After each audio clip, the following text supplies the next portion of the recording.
Welcome to REIA, Real Estate Investor Growth Network with your hostess, Jen Josie. Join like-minded real estate investors and accelerate your business towards greatness. You will hear step-by-step strategies for success, interviews with real estate rock stars, and we will dig deep into past projects where we bear it all, including the good, the bad, and some just plain ugly. So get excited. Here's the bestower of badassery herself, the real Jen Josie. Listener discretion is advised.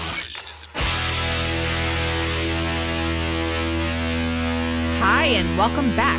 I'm Jen Josie, creator of REIA, the Real Estate Investor Growth Network. Whoop, whoop. On today's episode, we have a guest that will be sharing their badassery. But before we begin, here's today's badassery bestowment, my little badass gift to you. Today's topic is OPM bank account.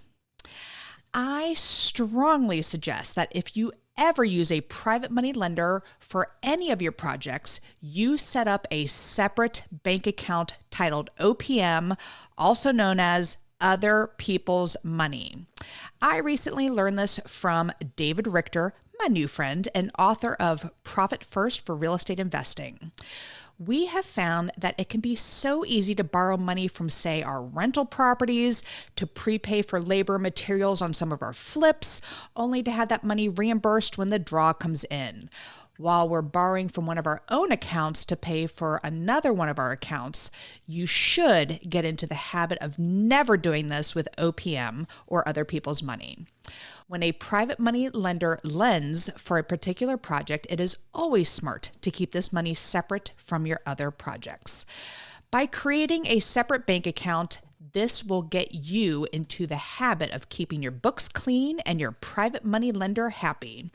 And if you haven't done so already, check out David Richter's Profit First for Real Estate Investing. It's been a total game changer for our finances. Now on to today's episode of the Real Estate Investor Growth Network podcast. We have with us Adrian Smude.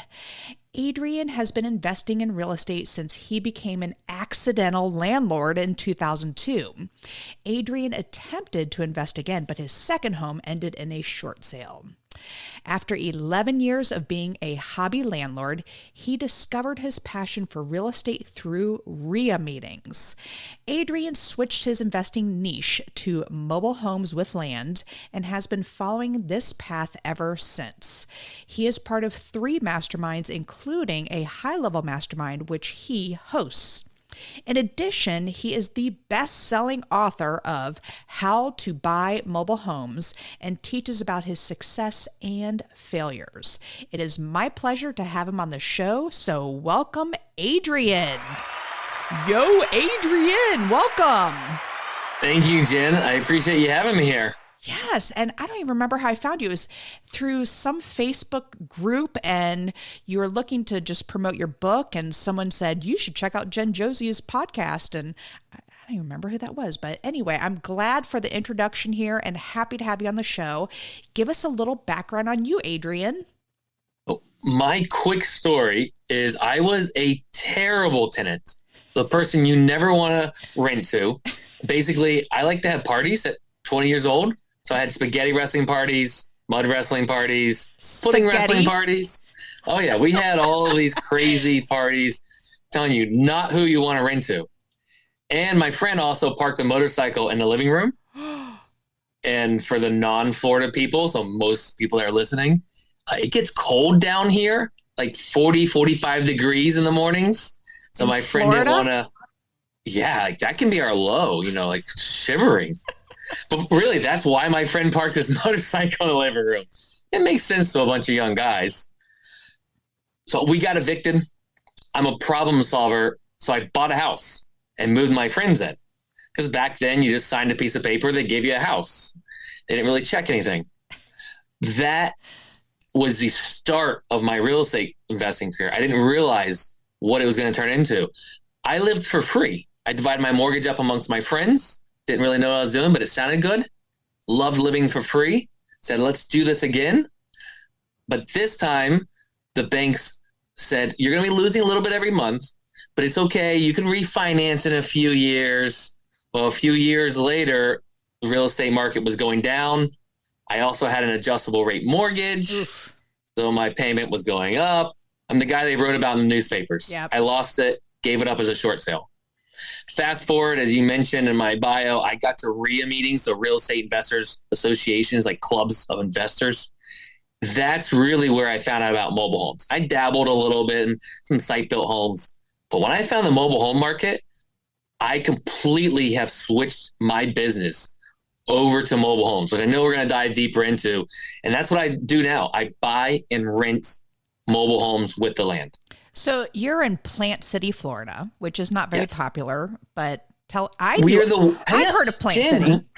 Because we're the winter strawberry capital of the world. Everyone should know about us. The what capital?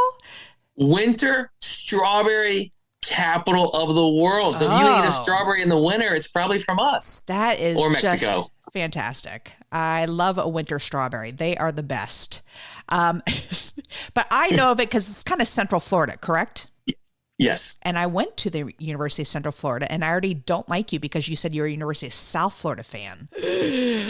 Yeah. Well, I paid them money, and I didn't pay UCF money. So, well, we'll fight about that later. But again, thrilled to have you on here. And I love that you learn through REIA meetings, because Real Estate Investor Association meetings, they're all over the country.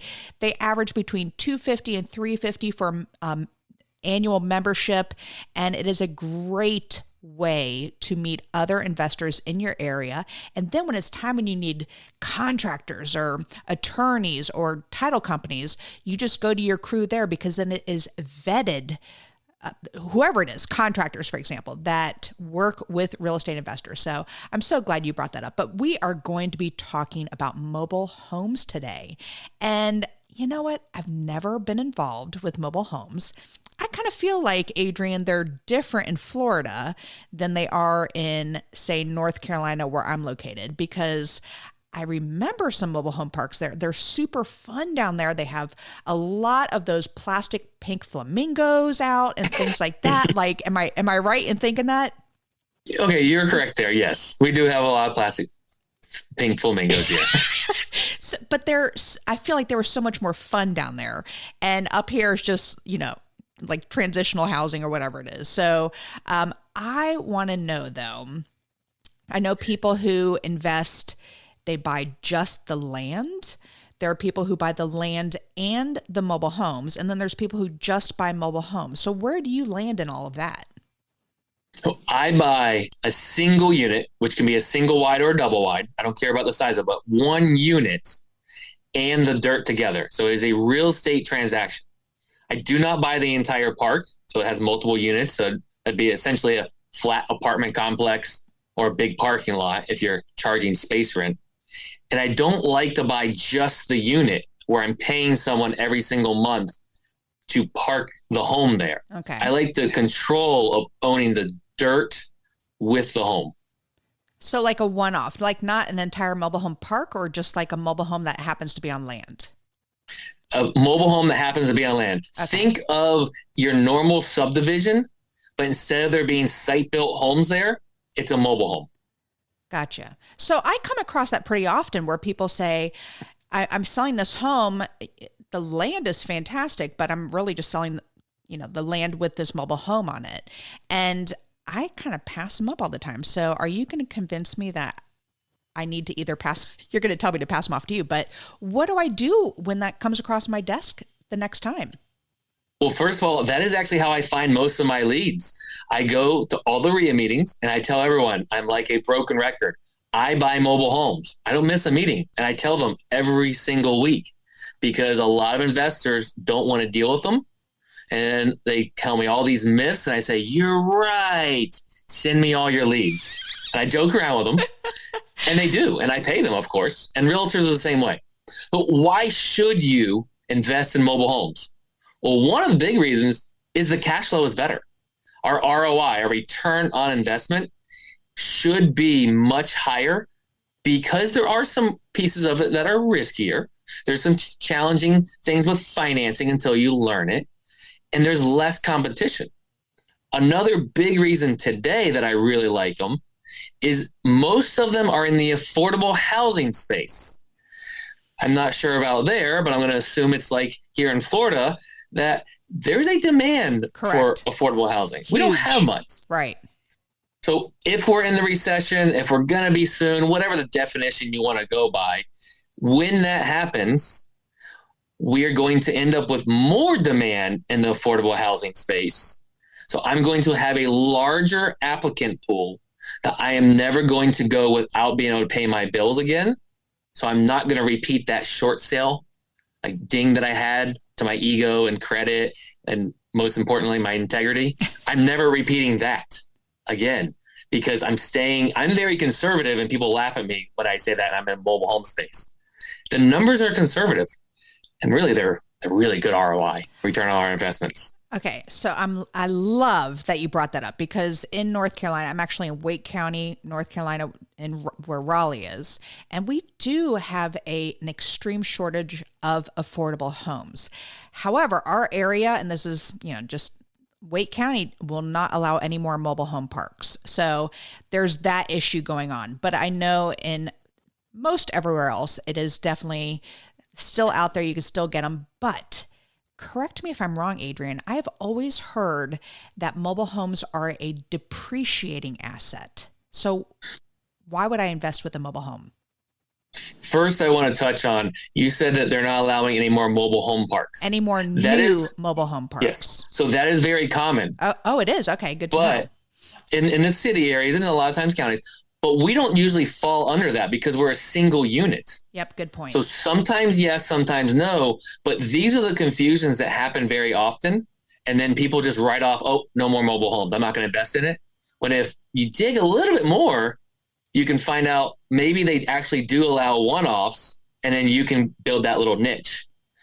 But let's talk about those myths that you talk about. They go down in value. There's no value in them. Right. I buy 1960s and 1970s. Really? A new home in my world is 1999. That's the newest thing I ever bought. So why would I buy something from the 60s that literally has taillights on it still? Because you would think it's worth $0. Well, it's still worth money coming in every month to me. Just cash flow coming in that's predictable, that has a value to it. There's also a value to the person that lives there of a roof over their head. Right. Now, these two don't really go into appraisals very well. So, yes, they go down in value, but those two pieces kind of give it a floor.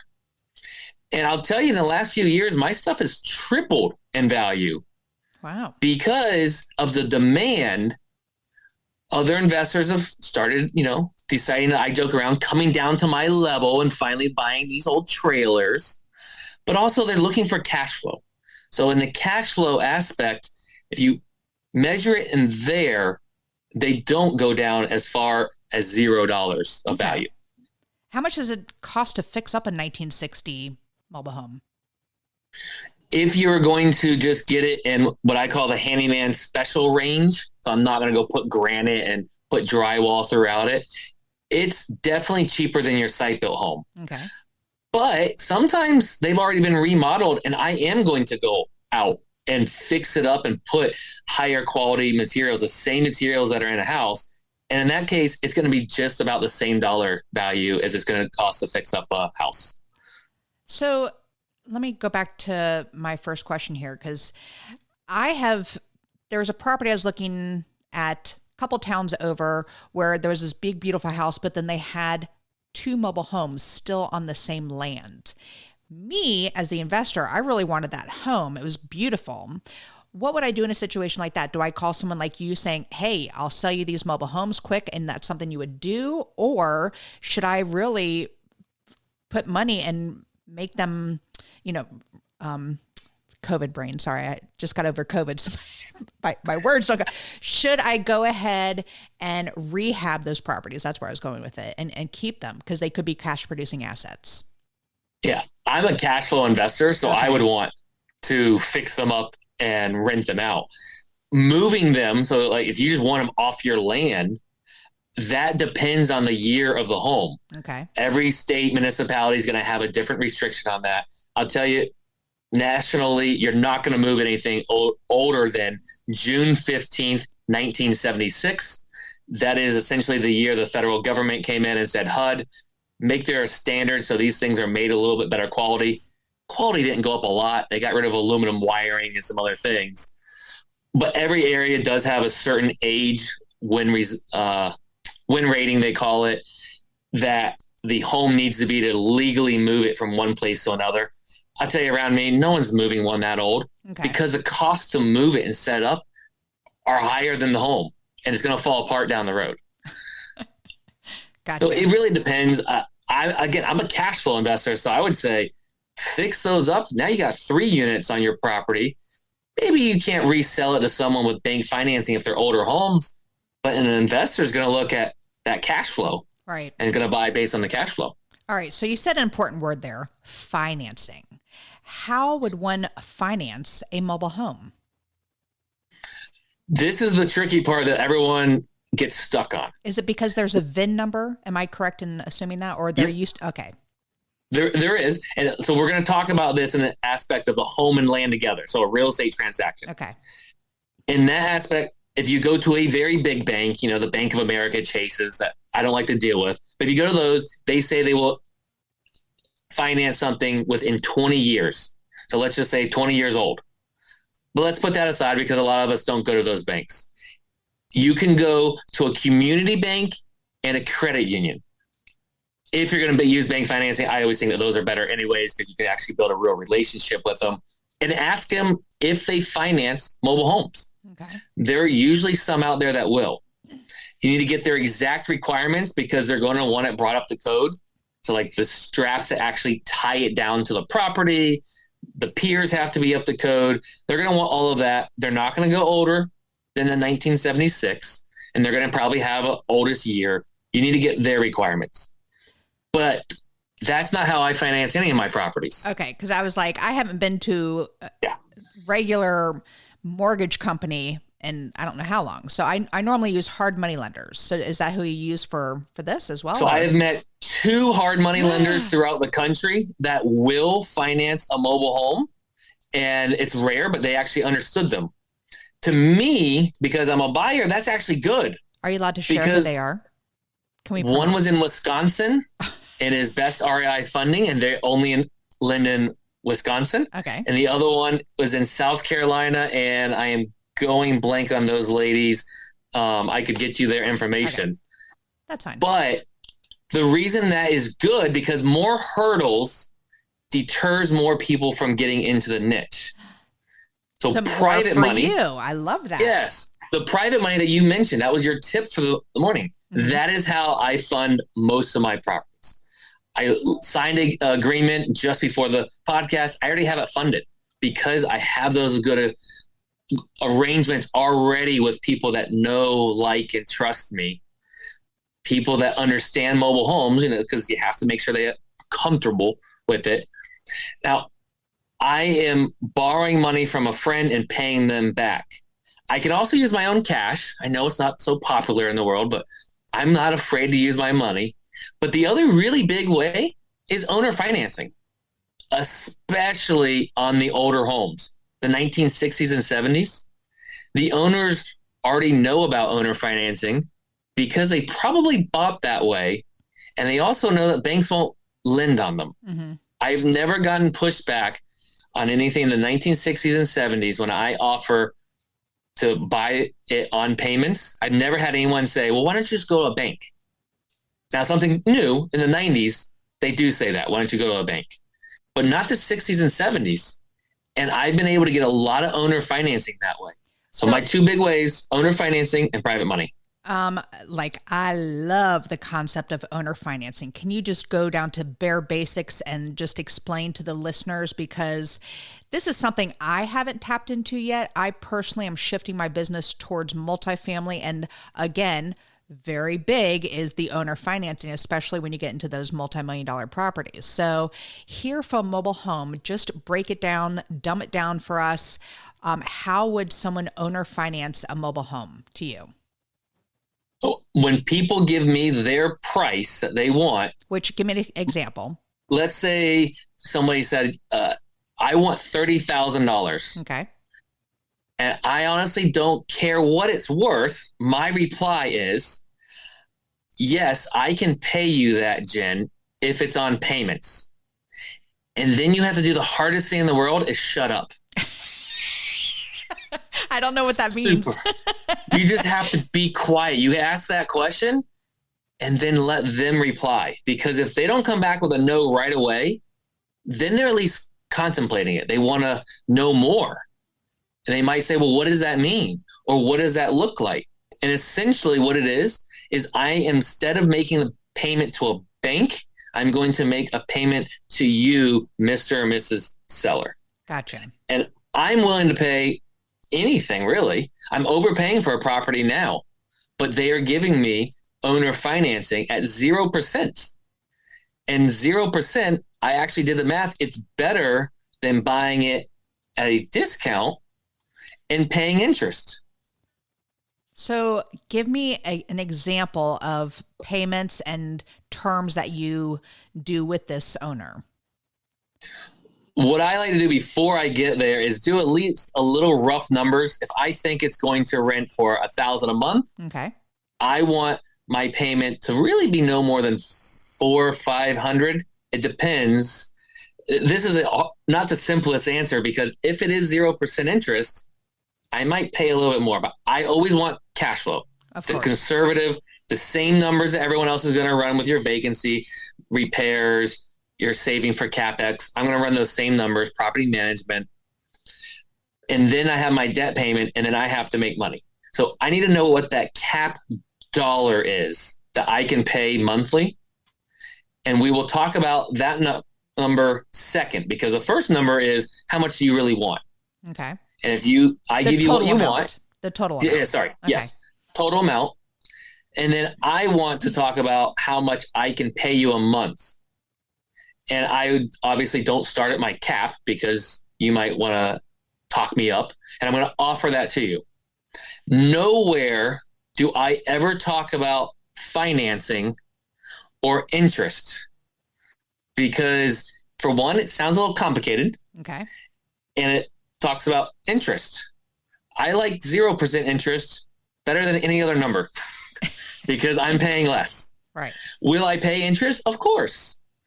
But I like to start at 0 so you can talk me up from there if you decide to. And I have properties I pay interest on. I am concerned as a cash flow investor, how much money can I make every single month? What is my spread right there? And I will pretty much give you whatever you want in lieu of that.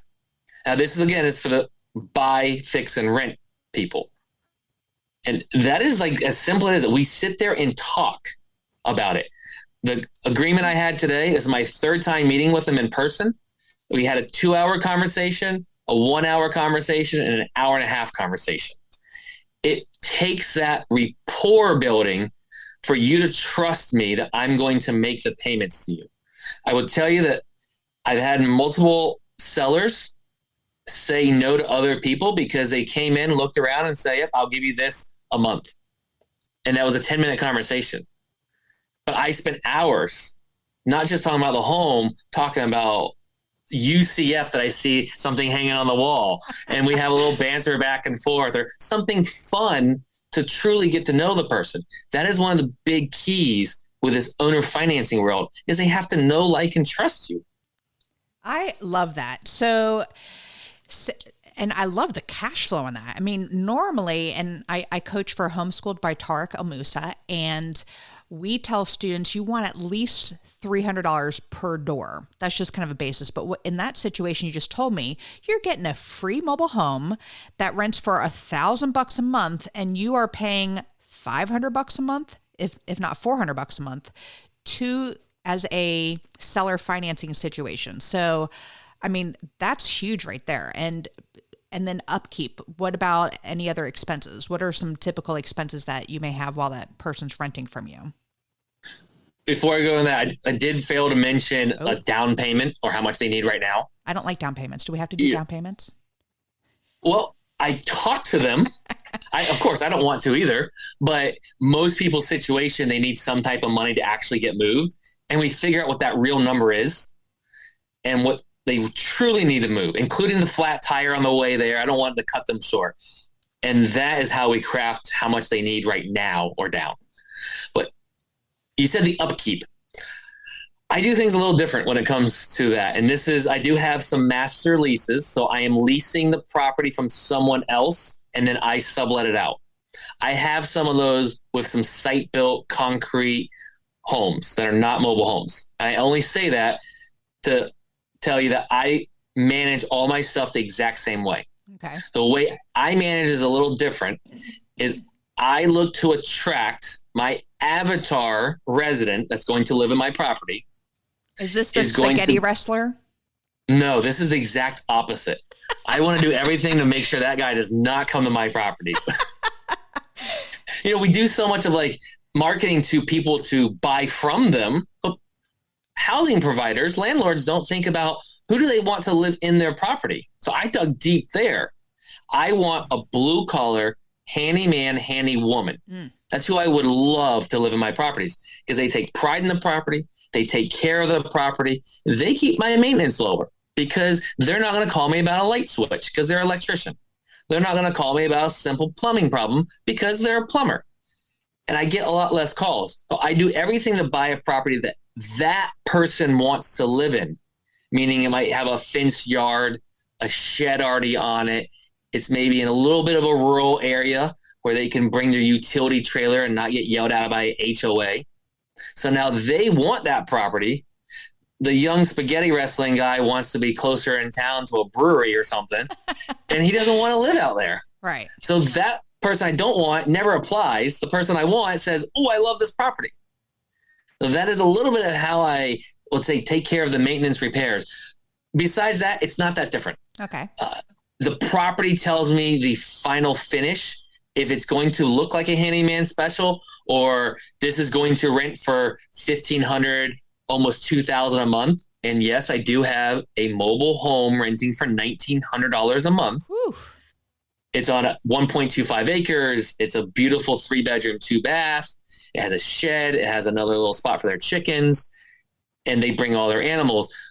But that place I fix up a lot different than my $700 1962 trailer down a dirt road off of a dirt road. They're different end products.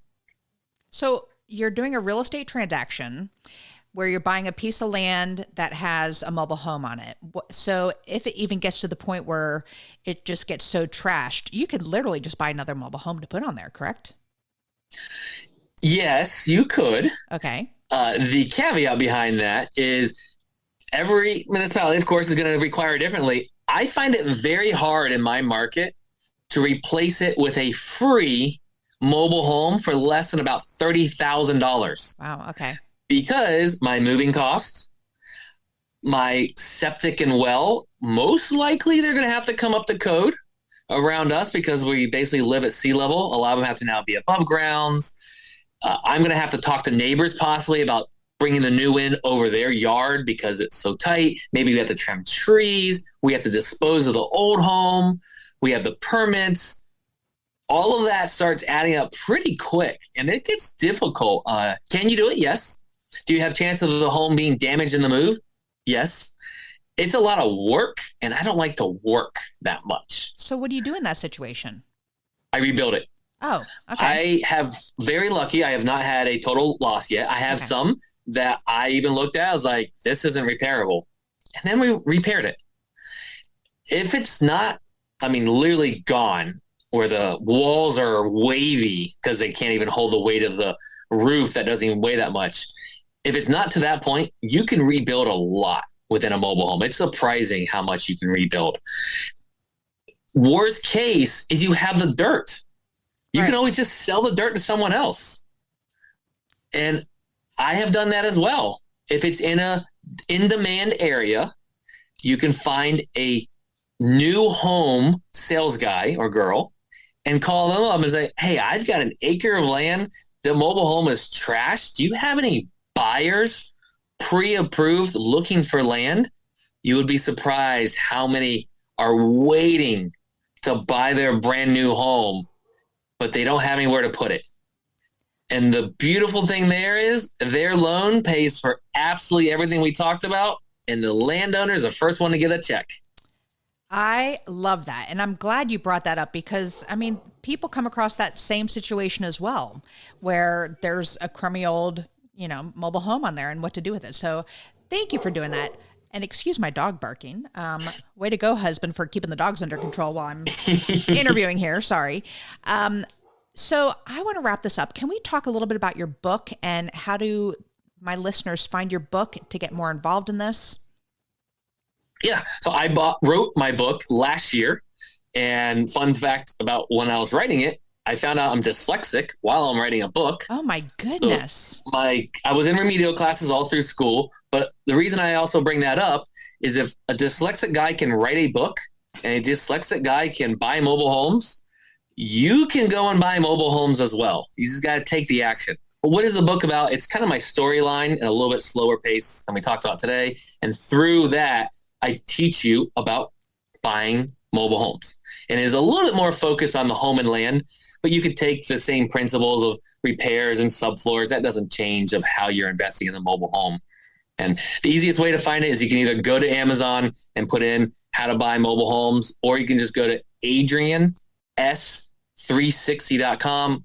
All my contacts there. The link for the book is there. And I'm happy to help however I can.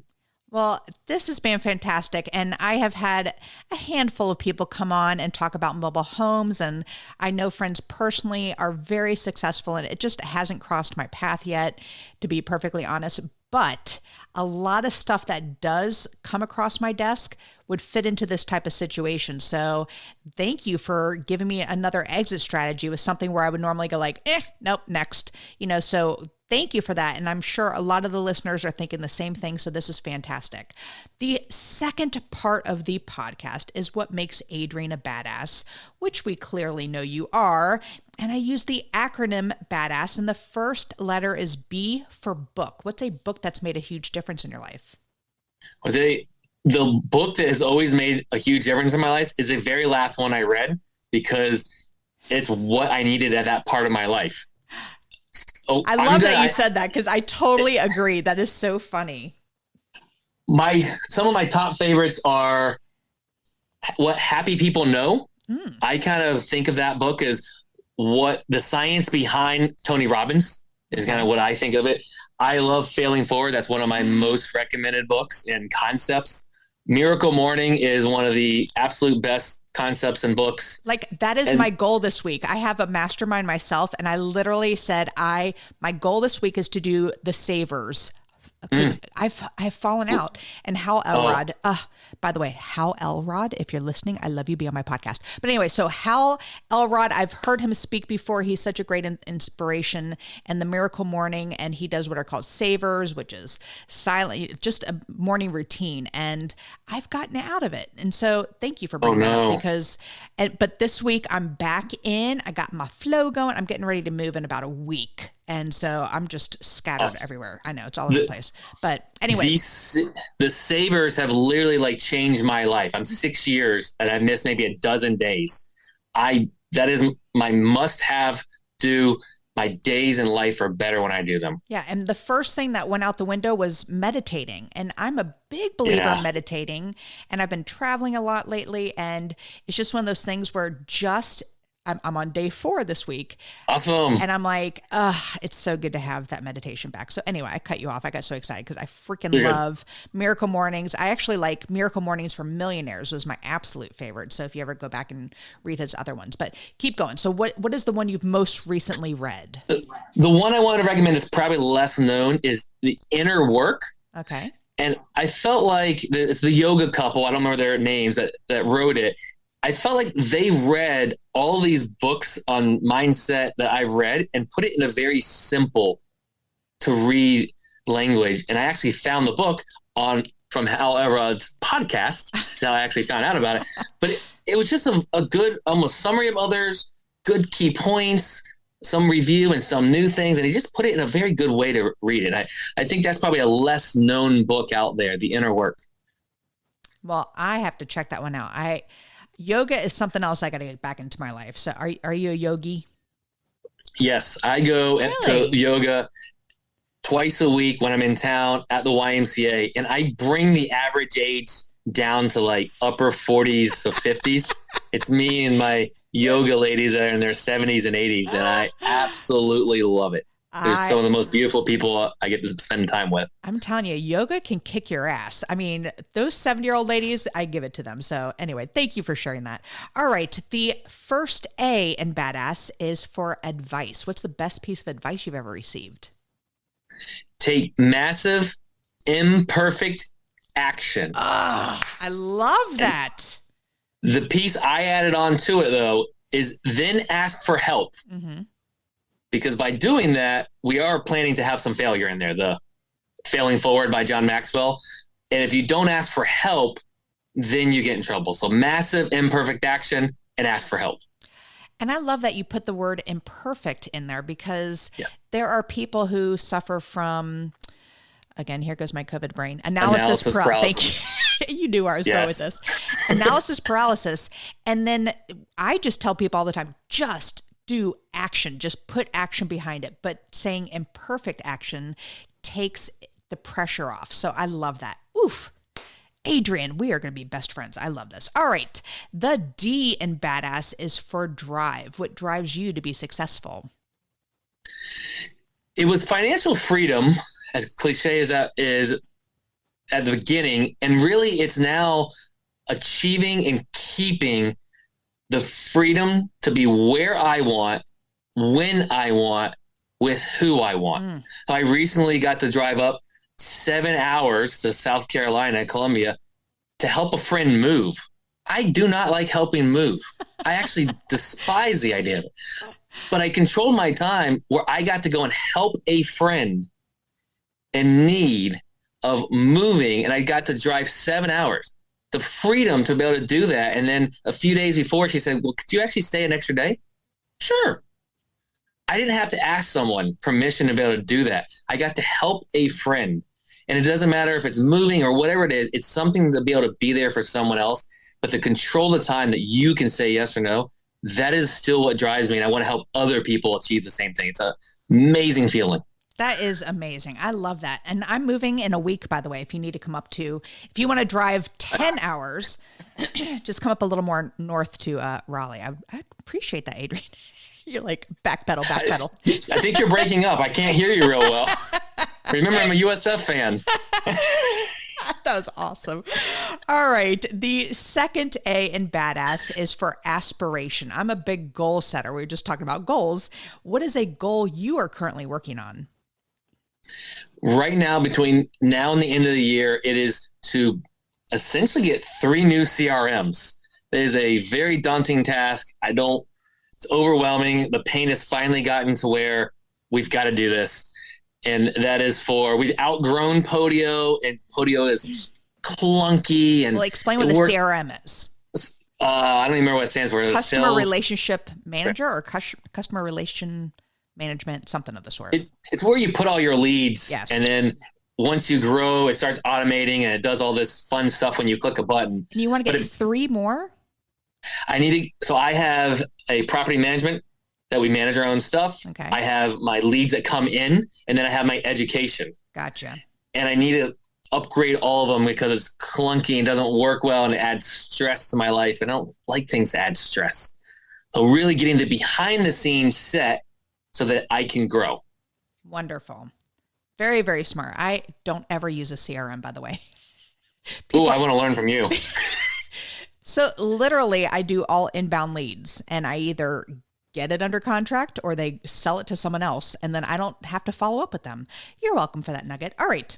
I know all my other coaches are rolling their eyes at me. So the first S in badass is for systems, and this happens to be with systems. So what systems do you have in place to help you achieve success? So I have a fantastic office manager. I never thought I'd have an actual W-2 employee. I mean, I would have told you years ago, no way. But she would be, she's not a system. She's a human being that means a lot to me. But her taking the systems and making sure it works right and she compliments me and I compliment her. We are different on all the personality tests. So we're the right people to work with each other. It's really whatever she wants. With a lot of these systems, I tell her, you're using it more than me, so you can teach me how to use it, going back to the CRM. But I want everything to be mobile. Geographically free is a word I love. So I want to be able to run my business from anywhere, as I implied earlier. So everything has to be cloud-based or mobile. The system has to go there. And that can actually lead me into another book. Systemology is a book. I'm almost done with the Audible, and I have the paper as well. It goes into the concepts, a lot of these things, little things that we do every day. So that's what we want to put on the system. Well, I have yet to hire an assistant or office manager or whatever. I can't wait. And so when you said, if you would have said this to me a couple years ago, that you would have a W-2 on your, I cannot wait for it. So you inspire me. All right. We're going to wrap this up. The final S in badass is success. What does success mean to Adrian? It's going to be a repeat answer. Yes. Being able to control my time to be where I want, when I want, with who I want. It's not, the dollars allow that because they buy the stuff that allows it. They buy the systems and my time back. But that's really it. I want to be with friends, family. I'm going to a charity event this weekend and I can control my time. It's that. It's being with people. And when you brought up not having to ask anyone if you can take time off to go, that gave me the hair stick up on my arms just to think about those days when we missed out on vacations because we were afraid to ask for time off when we worked at those corporate America jobs, etc. So, Adrian, you have been fantastic. I appreciate it. You've given me inspiration to not brush off those possible deals. And I love your concept of it coming with the land. So fantastic. One more time, how can the listeners find you? AdrianS360.com. And everything's within that site. And where do they buy your book? They can go there and get to the link, or they can go straight to Amazon and put in how to buy mobile homes. And it's a bright yellow. If you ever see me in person, I'm always wearing a bright yellow shirt because I want to put sunshine and joy and happiness into everyone's life. Well, you have been a joy and sunshine extraordinaire on this show. So Adrian, how great it was through Facebook. Someone randomly put us together and this has been fantastic. Thank you, Adrian, so much for being on the show. Appreciate you. You're welcome. Thank you for hosting the show so I can just show up and have fun. You get to host it and do all the editing and everything. You get to do the hard work. Yes. I show up and have fun. Well, so thank you. Thank you so much. And that is all. Thank you for listening. And we will catch you on the next episode. Now go out there and share your badassery. And don't forget, make it a great day. Take care. Bye-bye. Whoop, whoop. Thank you for listening to REIA, the Real Estate Investor Growth Network. Be sure to subscribe on your favorite podcasting platform so you never miss an episode. If you need more badassery, you can follow Jen Josie by visiting therealjenjosie.com or become a member of REIA by registering on REIAmastermind.com.